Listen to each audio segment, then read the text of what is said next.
I'm sitting here with an old friend that you guys haven't seen on this channel in quite some time because it has taken me forever to gather the courage to tackle this project. But it is finally time to tackle this burnt down E34. To re-jog your guys' memory, this is the blue on blue Germany imported 525 that I bought a while back that had an interior blower motor fire. So the interior of this car is pretty much cooked. On the floor here, half on camera, half off, I have all the things that I think we're gonna need, basically an entire interior's worth and wiring worth of E34 parts to replace the stuff I need on this car. The plan is to get this E34 back on the road. A blower motor fire condemns a lot of these cars, but I wanna prove to you guys that, hopefully prove to myself, that it is possible to revive one of these from the ground after a blower motor fire. So I'm gonna show you guys inside, remind you what it looks like, show you guys what we got here on the floor, and then we're just gonna dive right in. Blower motor caught on fire, cooked through the windshield. All the headliner components are fried. We have the dashboard is fried, the cluster, and basically whatever is underneath that. So hopefully it didn't get too bad and like the whole harness is fried, but we will see. We got some melting down here. Center shifter got a little goofed up. The seats are actually fine. All this is just prized right off, and this guy had seat covers, so the seats should survive. All the interior stuff that is not really easily replaceable should survive. So it looks scary and bad from right here, but we're gonna go in there and see how bad it is. We're gonna pull the dash, pull all this up and see. I have all my replacement parts here scattered. So we got wiring, we got the HVAC box, which is obviously melted down. I have an entire fuse box harness, which I'm really hoping does not need to be replaced because I don't want to tackle that. Replacement dashboard, we got the glove box and all that stuff. Brand new headliner, well not brand new, but we're gonna head in there and just start dismantling now.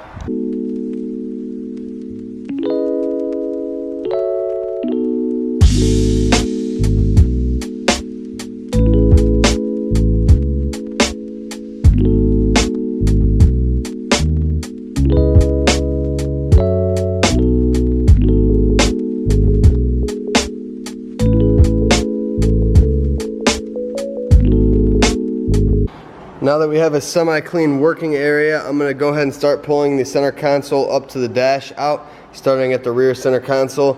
We'll rip all this out, rip out the head unit, climate controls, and then we can get at the dash and get this dashboard out and really start to see kind of what's going on. So the previous owner told me that he thinks that when he installed the stereo, that's what did it. But when I pull this out, you'll see it wasn't the head unit that caught on fire. It was 99.9% the blower motor, because this head unit is not, it's crispy, but it's not burnt, and it's definitely not the cause of this fire. Not that I'm a fire marshal or anything, but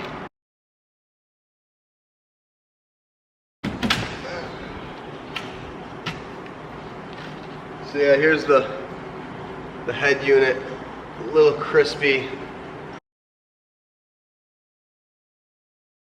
Center console's out.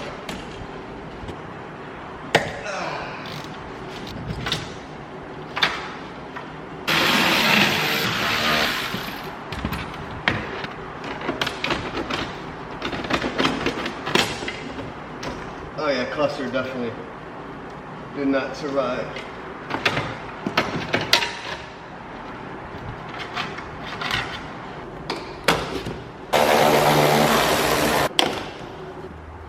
So now we're just going to unhook all the wires that attach the dashboard to the rest of the car. And this may be intimidating, but everything only goes into one plug, pretty much. So you cannot really mess it up.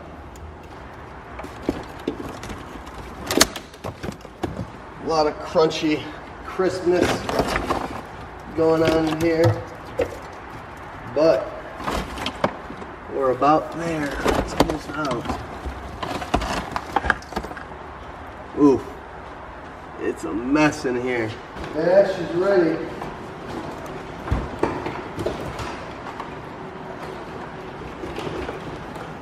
Or so I thought.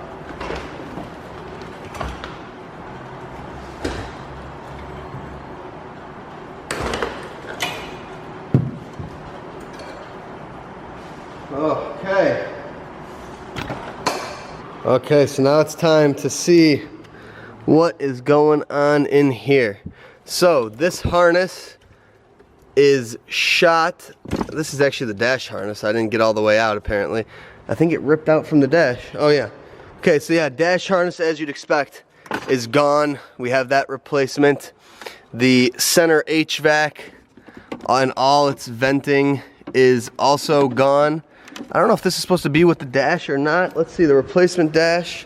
Does it have all the HVAC vents? Yes, it does. So that stays with the dash. This only came out because it was fried. So I gotta pry out this old HVAC venting. The rear, or the cowl, is actually not bad. It's definitely a little crispy.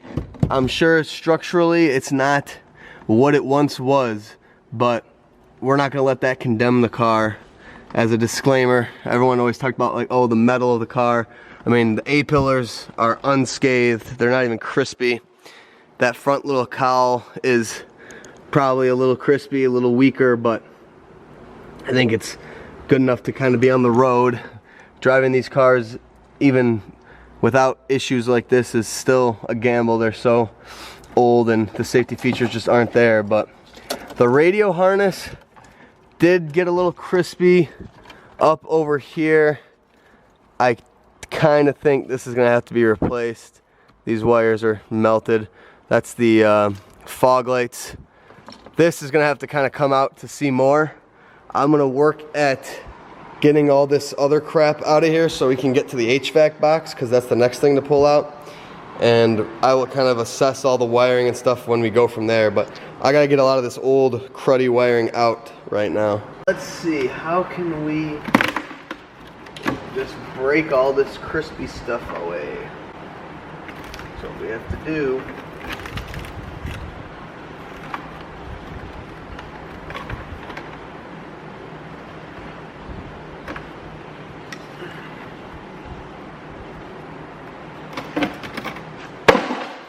man, I'm making a mess in the shop.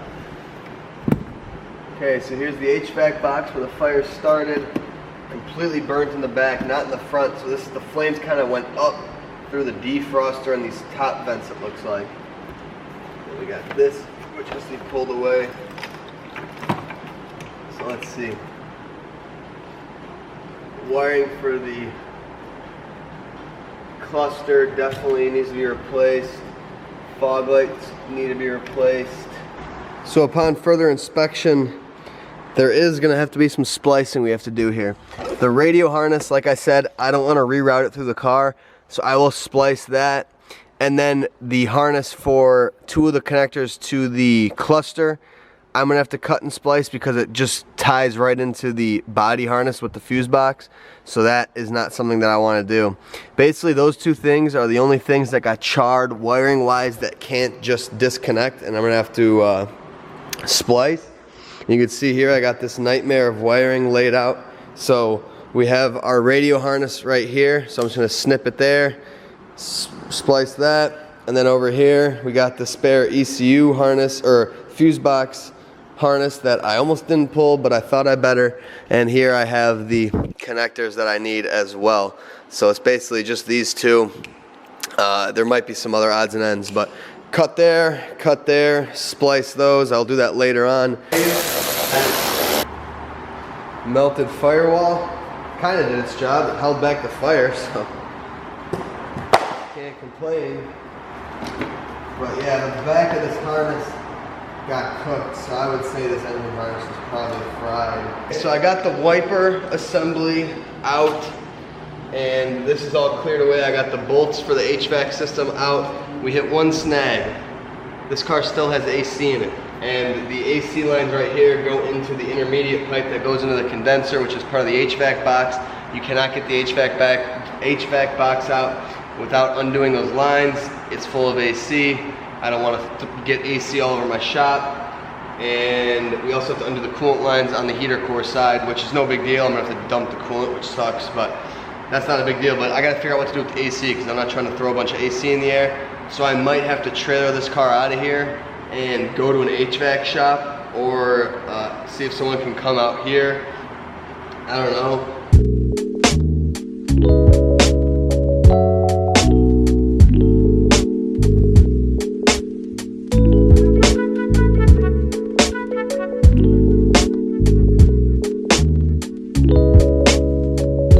So that is the conclusion of day one. We got most of this interior torn down. Luckily, I've parted out a few cars, which makes this a lot easier. If you never touched anything inside of one of these cars before, you're in for a treat. But so far, I'm having fun. I hope this is worth it in the end, because if this car never runs again and I did all this, I will be pretty irritated, but it's a good time.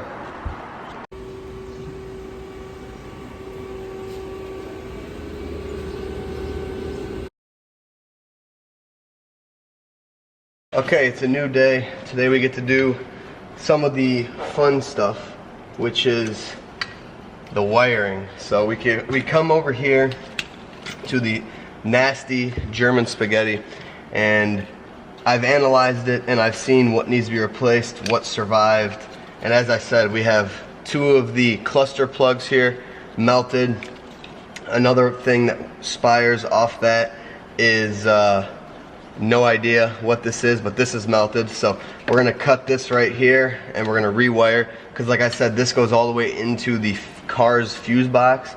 There's no connectors for these, so I'm not gonna pull out the entirety of the wiring on this car. This is what, maybe 30 wires I'm gonna have to splice, which is gonna be brutal, but I think it'll be easier than rerouting an entire fuse box. So snip here. And then we have all the radio harness, which is honestly already kind of junk from the previous owner's stereo wiring. So it's not really the worst thing in the world, but this got cooked, so we're gonna snip that there. That's probably another 20 more wires to replace. Now comes our fun part. I saved you guys the liberty of watching me crimp all the butt connectors onto this harness and splicing this harness or stripping the wires. I did a test one here, so I got 4 for the whatever plug this is. I have no idea. I got this already done. Now what we have to do is connect all of these wires to their other ends, and I'm using butt connectors on this, not solder, because it's just much more time efficient. So yeah, I'm gonna time lapse this really quick. This is gonna be brutal. This is probably gonna be the most brutal part of this project.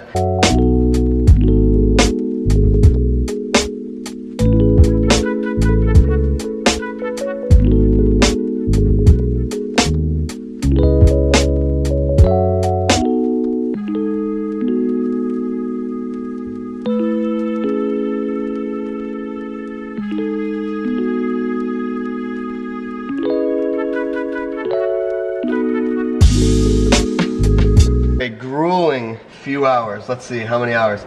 3 o'clock, I think maybe 3 hours with one lunch break and replying to comments and stuff. Today BMW posted their collaborative story about me on their thing, so check out on Instagram. BMW, they did it. In fact, post me today. I have some recognition with the brand, which is very cool. But we have all the German spaghetti repaired here, butt connectored and shrink wrapped. I believe we should be good to just pull this unit out. So let's try it.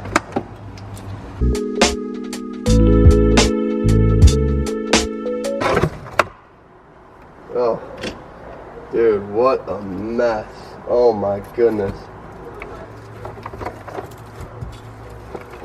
So the loom is melted down into this disaster right here, which is not attached, but rather melted into the carpet. I'm gonna actually have to like chisel this away. This is gonna be quite the mess.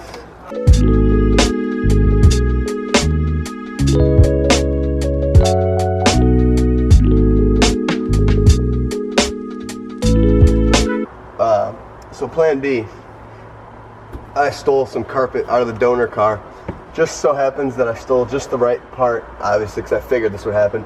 So just where this basically sits. So instead of trying to get all this out, the carpet is just ripping. It's so melted down over here. I'm just gonna cut this out and replace as much as I can with this. So at least it can sit on fresh carpet. And then the melted carpet here, most of it will be covered, some won't, and that sucks, but gonna kind of have to live with that. Unless I transplant the whole carpet of the car. If I found blue carpet, that would be really cool, but I don't think that will happen.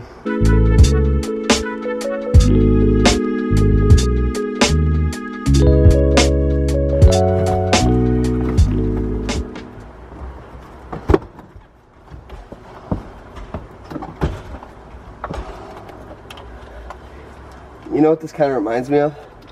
The Chernobyl elephant's foot. The molten reactor core that's sitting in the basement. It's kind of what that feels like. Molten garbage. Be gone. So there's their old carpet. Gone. We got our black carpet to replace it, which should match up right here pretty well. Okay, so we got the cowl cover on. We got the new carpet in place. Now it's time for the fun part. We gotta get the new HVAC box in here. We got a lot of stuff to line up. I'm sure this is gonna be a pain.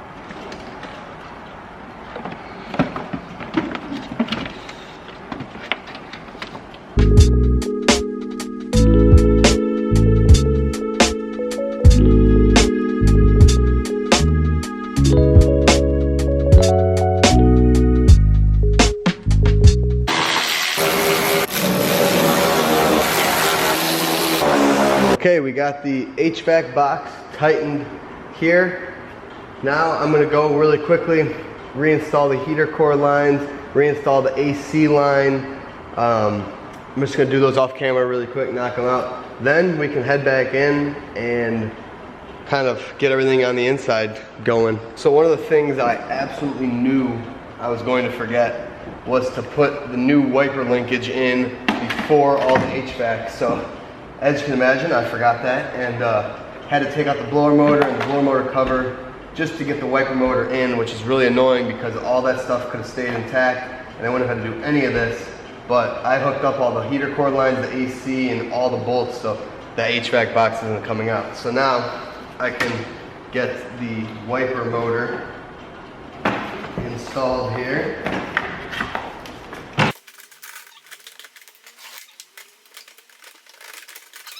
One small error of the order of operations caused me about 2 hours because just disassembling that box and getting them in is just such a pain. And then don't even get me started on that latch right there. I don't even have the patience to latch that right now. That was so excruciating. I'd rather make sure the car works before I waste my time latching a blower motor box. So that is all gonna get left open because I'm gonna have to, you know, monitor things once I get it running, make sure the AC doesn't leak, make sure the blower motor is working, blah, blah, blah. So we're all set there. Time to really have fun. Dashboard installation time, baby. I got all the wiring kind of fastened where I think it's supposed to be, and we're ready to go. This is exciting. It's gonna start to look like a car again.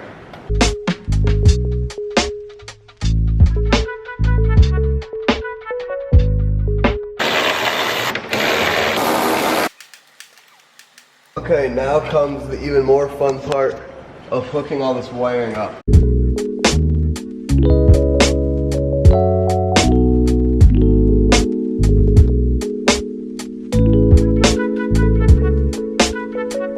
If you guys didn't know, if you're ever swapping your E34 cluster, the mileage and stuff can be transferred over. You just gotta pull out this plug here. So this is this cluster's coding plug. This is my fire car's coding plug, or this car's plug, so that the mileage can stay the same. This, I believe, survived the fire. So if we just install this properly, I think we will have all our data stored or restored.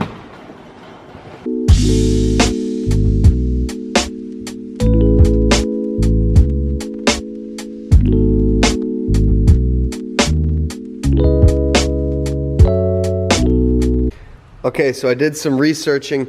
I looked at my 1995 parts car black dashboard, which had the harness in it. I looked at this car's factory harness, and I looked at this car. What I've learned is these are for the chimer, the annoying thing that beeps at you when your key's in the ignition. So these are good. This car has an accepting part of a, looks like 5 pins right there, connector. But this is what I have off my donor harness. The 95 dash had one of these plugs, and it was different than this and different than that.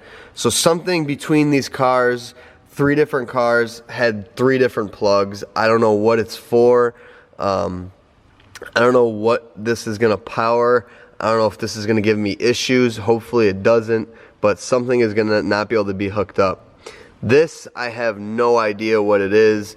And then probably the most perplexing thing is I somehow seem to have 2 sets of the wires for the headlight switch and the dimmer switch. I have these 2 not plugged in, and then I have 2 more that I repaired, if you guys remember from me repairing the harness, that I did plug in and what allowed the lights to work. So why this is built into the dash harness on this dashboard, yet also built into my fuse box wiring on my donor harness is beyond me. I have no understanding of that. So obviously sometime throughout the years things changed. I believe an indigo blue interior car would have to be an early model car. I'm gonna have to check up with the guy I got the dash from and see, but I'm very perplexed on that. We had a total of 9 blown fuses ranging from blower motor, cigarette lighter, instrument cluster, interior lights, etc. Climate controls, all the fuses were popped. We got a radio, everything else hooked up. We're gonna put the battery on and see. This is the moment of truth, everybody. Okay, the battery's hooked up. So first off, let's see if it cranks. Nope. Oh, we have a cluster. Climate or coolant temp, fuel gauge work. We have less than a quarter tank of gas. Fasten belts, seat belt, check control. Looks like the cluster is good. Lights, the lights work. Fog lights, I can't tell. Do the cluster lights work? Yes, they do. I don't know if you can see that on camera because it's bright in here. Cluster lights work. Check control light is going off and the check control is not working.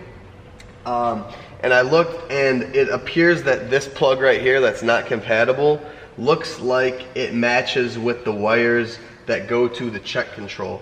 So I'm thinking that maybe the differences we have here are just what check controls these cars came with. Maybe one was a premium check control, one was not a premium check control, you know, the 6-button versus 8-button. But more interesting, let's avoid that for now. Let's see if the radio works. The radio works. Do we have any speakers? Most of the speakers were cut out of this car. I think the only ones we have are the dash speakers. Oh, we don't have an amp, never mind. So we can't tell that yet. I have to buy an amp for this car. But the radio does work. Now let's really get to the moment of truth here. Do we have working climate controls?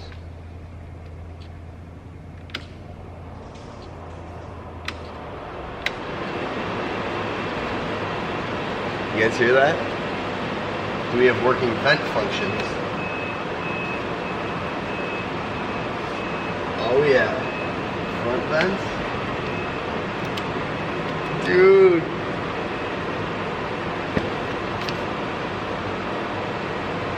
Holy crap. I think we actually have a car that will function again. We may or may not ever have a working check control. I may try to splice some wires and see what I can get to work.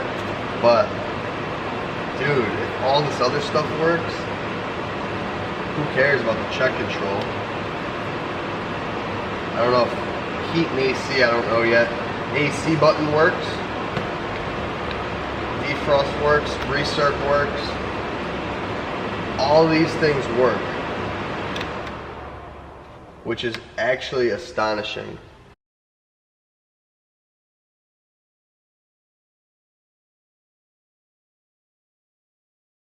This is what I call the 1 step forward, 2 steps back, but actually not too big of a deal here. It's nothing that I haven't done before, and I think this will allow us to access some maintenance that we're gonna probably wanna do here.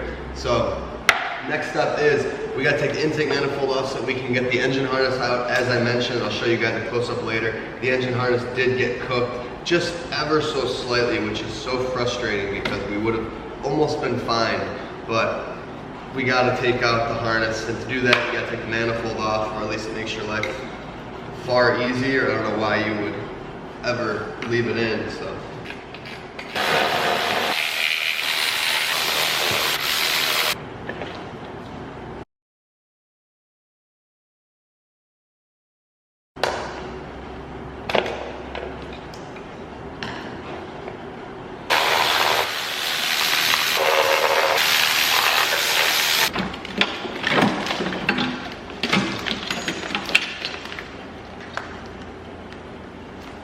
And there we have it. Harness is out. If you're wondering how long this job takes, I would say this took me just under an hour to do. I've done it quite a few times. I'm pretty good at getting the manifold off and stuff.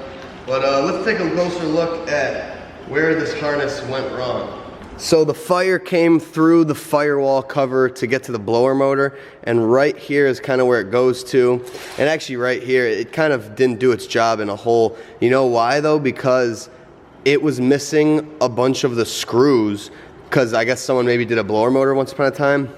So it wasn't screwed in all the way, and it left gaps, and those gaps allowed the fire to come through and melt the harness. You can see right here, which is where the C103 connects, basically the power line of this harness, all melted together, the wires. So they are melted into each other, which I believe is the cause of our instant crank when I try to turn the key, because some of this is power wires to probably the starter, and it basically is just getting jumped straight to power, the signal, whatever, everything's molten together, so it's shot. Manifold is on, everything's hooked up. We are ready for our first start, or at least hopefully our first start. I'm actually pretty nervous right now. I did a lot of stuff on this car, an interior fire, manifold off, harness replacement. That leaves a lot of variables of if it doesn't start, where to look. All right, my heart's beating. It's time to go in there and see if it starts.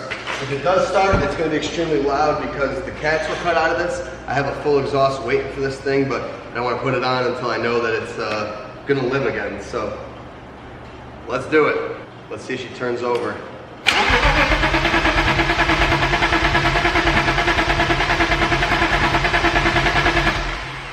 Okay, so obviously with no fuel in the system, it's gonna have to prime up. I'll give it a couple cranks. If it doesn't go, then I'm gonna swap those two sensors.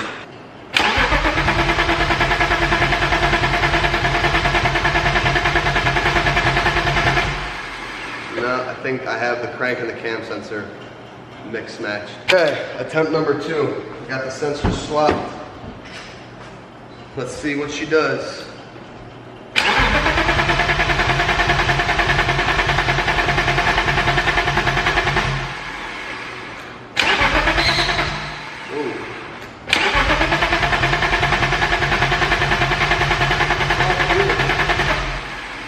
Time to troubleshoot. We're gonna start with relays.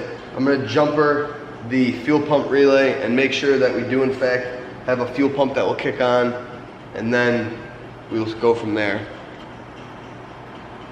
All right, I'm not getting activity from either of these relays. Okay, we're back, it's a new day. I got some diagnostic equipment.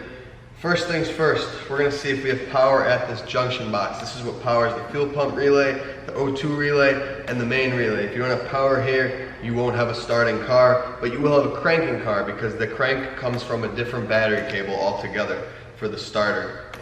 So my intuition here is that we will have no power here, and then we will head to the jump box method, but let's just see really quickly. Yep, so exactly what I suspected. We have 2 volts, we need 12 volts here. So something is not allowing power through this junction box. I'm almost positive it's gotta be the fusible link. There's about nothing else that could cause such a thing. So now, for funsies, I'm gonna get the jump box and I'm going to hook the jump box up to this and see if we get the car to start. After that, we'll go back there and then we'll test for 12 volts before the fusible link and see if that's what's causing our issue. Time to switch the crank and the cam sensors again.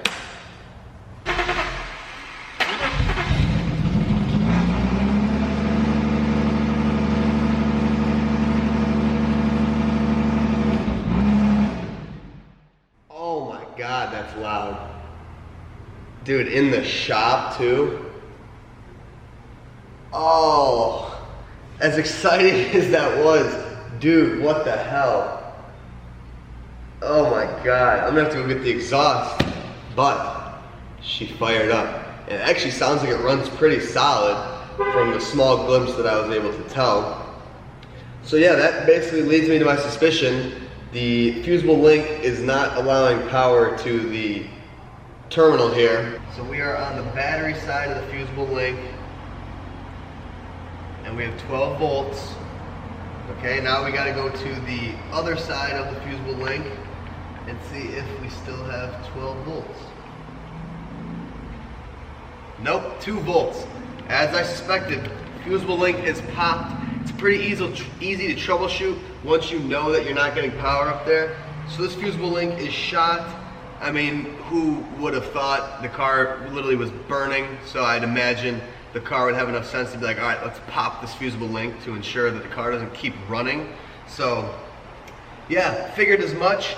So now we can get in here. I'm gonna take the battery out, and we're gonna try to get this fusible link replaced. Yeah, I would say that's the cause for no power to the e-box, because that is a completely broken fusible link. What I'm gonna do is, I actually have a spare battery cable. I'm just gonna splice in a new fusible link on both ends here. So I pulled the loom out of the carpet right there so I have easy access to it. I'm gonna repair it, put it back in with the fusible link I cut out of my donor harness, which I'm glad I took, so I don't have to use like a fuse from a stereo setup like my 540 had. Okay, the new fusible link is installed. Now let's see if we have power at our 12 volt junction.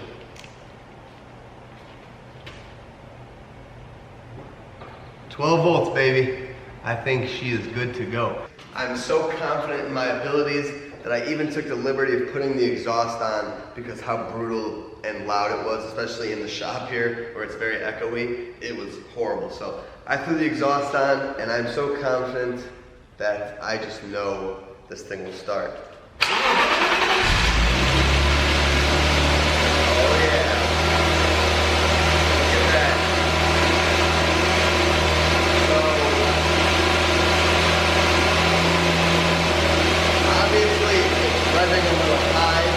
I did get a check engine light, and I actually ran the code, and it's a 1262, which conveniently points to what my suspicions were, which is idle speed actuator, and that means the ICV. And basically when you have like a weird revving issue and the car is kind of fluctuating, you're basically looking at your ICV. This car sat for a while, so the ICV being kind of clogged makes sense. All right, I got the new ICV in. Luckily, all my years of expertise on working on M50s, I got that done in like 15 minutes probably.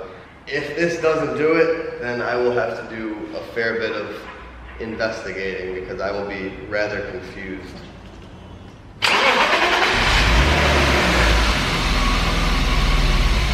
Oh yeah. And that is a normally idling M50. Woo! Look at this bad boy, man. This thing runs like a top.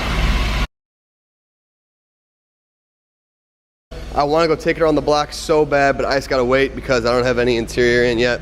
I'm going to take these seats home and pull off the remaining covers and then clean all the charred mess off of them, get them ready to go, and then I can bring these back and we can put them in.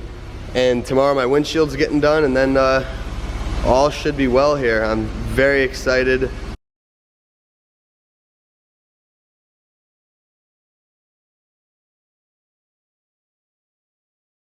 Okay, so here is the seats. The passenger seat, the seat cover on it absolutely saved this seat. There is no issues with it. The driver's seat, unfortunately, that top part was not covered, and you can see here where the damage was done. I tried to clean it up, and I think cleaning it up, I honestly kind of thinned out the cloth, but like the melted headliner is just too deep into the leather here. There's no really, or the cloth.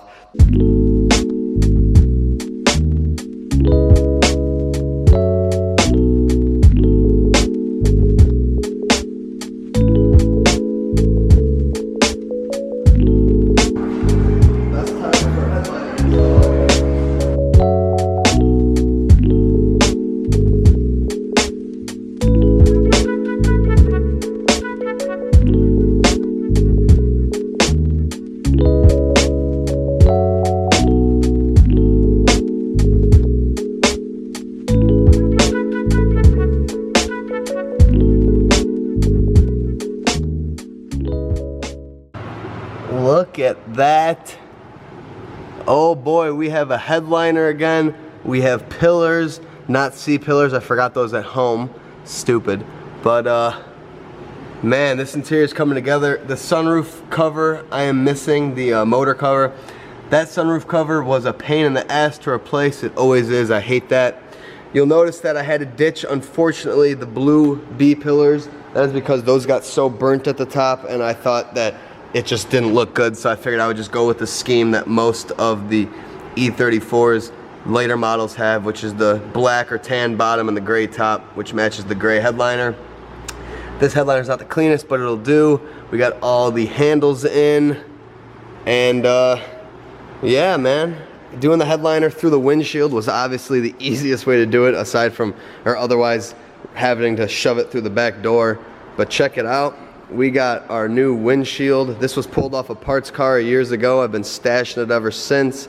We got the trim on there. That absolutely transformed this entire car. I mean, you can't even compare. Before, with the busted windshield, made the car look super crappy. Now I'm just letting it cure, and then we'll put back on the trim right here. Are you guys ready to see our new and revitalized 525i?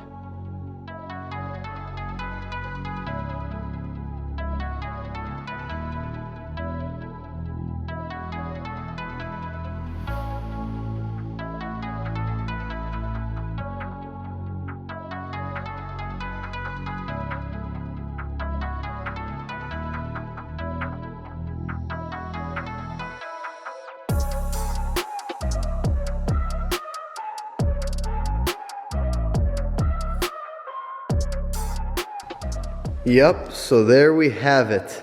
This bad boy is fully together, with the exception of a few things which I will go over. But who would have thought that what looked like this is now looking like a full car again? Dude, after hours and hours of work, wiring, interior replacement, detailing, windshield replacement, engine harness replacement, you name it, we have done it all. This thing is looking better than ever.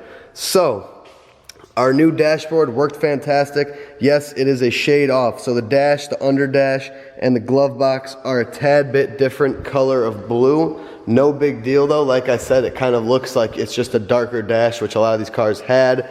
We have our center console original shifter and the shift surround. That is why they are melted, but I think it adds character. The seats managed to stay in fantastic condition, except for the driver's seat. Unfortunately, the bolster and in the middle there, some melted headliner fell on it and stained it for good, so that sucks, but the passenger seat is about perfect. We have one spot of carpet that didn't survive, unfortunately, so we have that ugliness right there. All 3 out of the 4 floor mats survived. This one has a lot of that molten stuff from there, which I don't think I'll be able to clean, so that floor mat may not be existent, but I'll see what I can do. We still have to get a sunroof motor cover. That's obviously impossible to find on these cars. Sunroof motor, I don't have one, so we still got the old one in there, but I believe it should work. Then we got our C-pillars not in here because I forgot to bring them, so we'll get those on there. But otherwise, everything is working. The wipers work. It runs. That brand new windshield is looking beautiful. Not even brand new, but you know. And I'm ready to take this thing for a spin. So I say it is long overdue to go for a drive in this thing. Wouldn't you agree?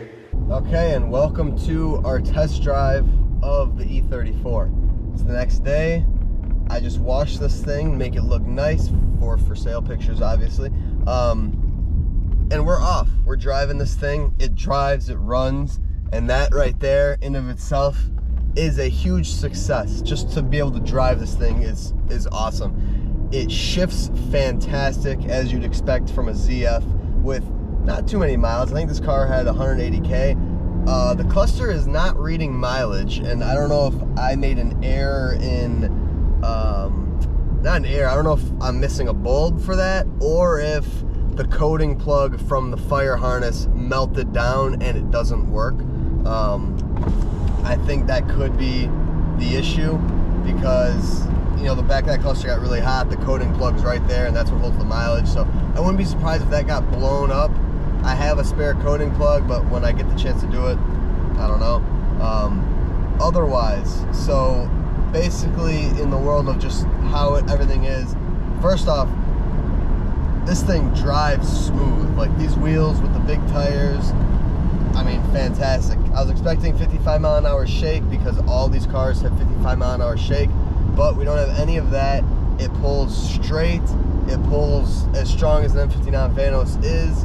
Otherwise, now the main stuff, the interior stuff, the stuff that actually the fire, you know, affected. First off, the seats, cloth seats are super comfortable on these cars. Like, these are definitely, I don't know, I would say almost a little more plush than leather, but I don't know.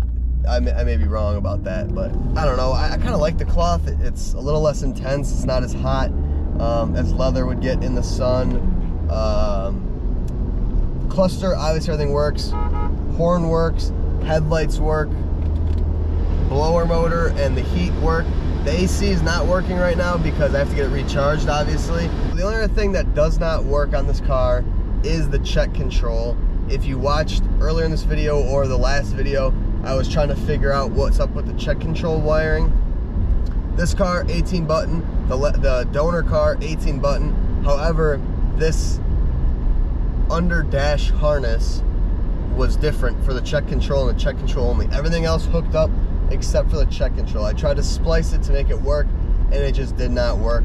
So we have, it lights up, but it does not actually read anything, and the car will throw a check control light when you start it. So that's really weird. When I turn the blower motor, it makes noise. But yeah, that does suck, and I wish that that could be working, but I'm more so happy to have a running and driving car than I care to have a check control. So yeah, that is one of those things. If it would literally, I'm confident that everything in this car would have worked had the donor harness in the dash been the exact same. Unfortunately, it wasn't. I'm really glad that this car was able to be saved because I think it has a lot of life left to live, and I think a lot of fun can be had in it. Any 5-speed E34 deserves to live because they are all so fun and such special cars. So yeah, that's our driving status report. All is well. I will see you guys back at the shop for our conclusion. Okay, so as a conclusion to this video, it's been a long series. Now, is it worth it to revive a car that had a blower motor fire? How expensive was it? How brutal was it? How many hours did I put in? I'm sure that's what you guys are all wondering. So, in terms of hours, I would say I have probably a little bit over 100 hours into this. I've been working on it for nearly 2 full weeks, not on weekends. So 5 days, maybe give or take 1 or 2 days. So probably about 8 days of easily 9 hours. So maybe not 100 hours, but I think it's kind of more so in the 100-hour realm, based off like things that I did either not here or things that whatever. I would bank about 100 hours. And then difficulty, well, you have to know these cars very well. Like, do not even attempt this if you haven't torn apart an E34 before, because a lot of the stuff that you'll find, you either have to have an idea in your head of what it's supposed to look like, what's supposed to be there. Having a stockpile of parts is probably a must, because there's a lot of things that pop up that you're like, crap, I need that. And even me, there's a few things I'm missing, but nothing important. You want to make sure if you're fixing something like this, you have an extensive part out or donor car to replace everything with. Otherwise, it is going to be very hard to pick and pull and decide what you need while you're along the way. I had everything laid out and it made it very easy. Not very easy, but easier. Will I ever do this again? Probably not, unless it was an immensely special BMW E34. I mean, I'm talking an M5, a just one of one, whatever, something like that. Yes, I would maybe do it, but and I would consider this a pretty special car. The blue cloth interior on the blue outside from Germany, one owner car, no rust. I mean, this car deserved to be saved. So I'm glad I did, but I don't know that I would do this again, because that wasn't a lot of work for a car that's not worth that much money. and everyone keeps asking me like the profit margin on this car. I don't know. I'll be lucky to make any money on this. If you put my time into it, I'm making nothing. But this was more so, like I said from the beginning, to prove to you guys, to prove to myself that I could do it. I don't know how many of you believe that I would actually do this. When I announced this car like 8 months to a year ago, I said, I'm gonna do it. I wonder how many people thought I would or I wouldn't, but here we are, I did it. And it feels good, man. First off, it feels good because it's out of my shop now. It feels good because there's no longer an inoperable E34 that's just being a lawn ornament in my driveway. And now I could drive it, enjoy it, sell it, make some money, make some space. And I think that's a plus right there. So, feels good, I'm very happy. Thank you guys so much for watching this extensive little mini series. It was a lot of work, so if you enjoyed it, I have more content. So if you're new here, drop me a subscription, a like, a comment, mean the world. Thank you guys so much again for watching. I will see you in the next one. Probably not with this car, but something else, so stay tuned. Thank you guys for watching. Peace. I don't think I've seen this car in real life. No, you haven't seen one before? Oh, this particular one? Yeah.